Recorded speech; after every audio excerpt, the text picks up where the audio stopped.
এটা কক্সবাজারের সবচেয়ে বৃহৎ আশ্রয় প্রকল্প। দেখেন কত বড় এরিয়া নিয়ে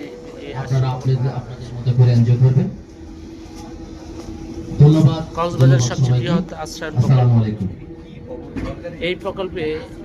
এই আশ্রয় প্রকল্পে সাধারণত ঘূর্ণিঝড় বা কোনো দুর্যোগ ঘটলে এই আশ্রয় কেন্দ্রে মানুষ আশ্রয় নেয়। আশ্রয় কেন্দ্রের মানুষ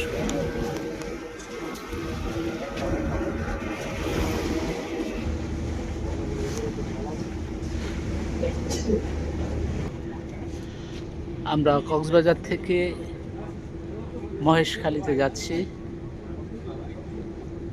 সিগট করে।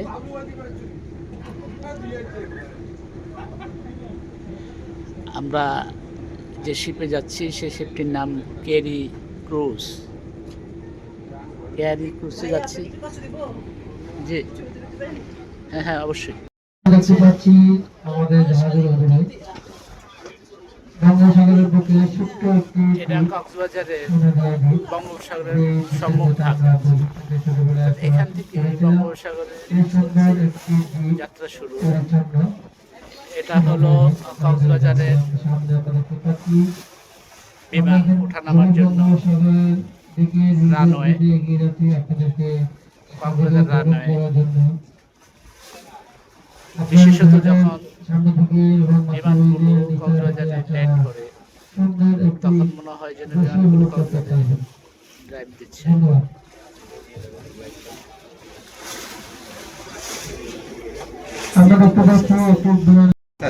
ওই যে গাছ দেখা যাচ্ছে না, ওইটা রাস্তা। কালকে তোমার এই যে নাজমুল আঙ্কেল এখানে আসছে এটা কক্সবাজারের সর্ববৃহৎ বিদ্যুৎ উৎপন্ন প্রকল্প। এখানেও থাকা যায়। এখান থেকে 50 মেগাওয়াট বিদ্যুৎ উৎপন্ন হয়।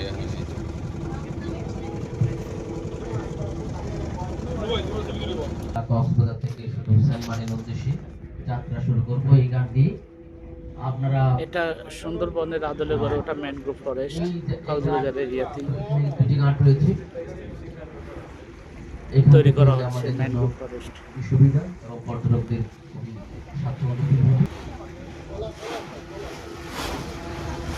আমরা এই মুহূর্তে বিমান একটা ল্যান্ড করতেছে। কক্সবাজারে বিমান একটা ল্যান্ড করতেছে। এটা কক্সবাজার রানওয়ে।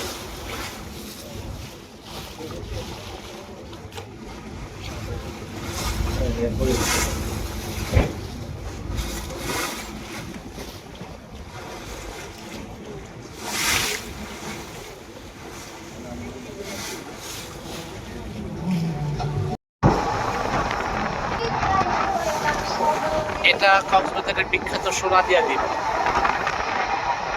এই সোনাদিয়া দ্বীপ দিয়ে অনেক মানুষ সাহিত্য করেছে। অনেক ছবি তৈরি করা হয়েছে সোনাদিয়াকে নিয়ে। এটা সেই বঙ্গোপসাগরের মুখে সোনাদিয়া দ্বীপ।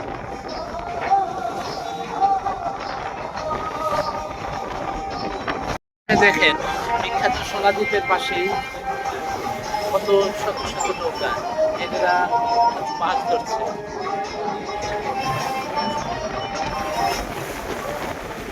বিখ্যাত সোনা দ্বীপ।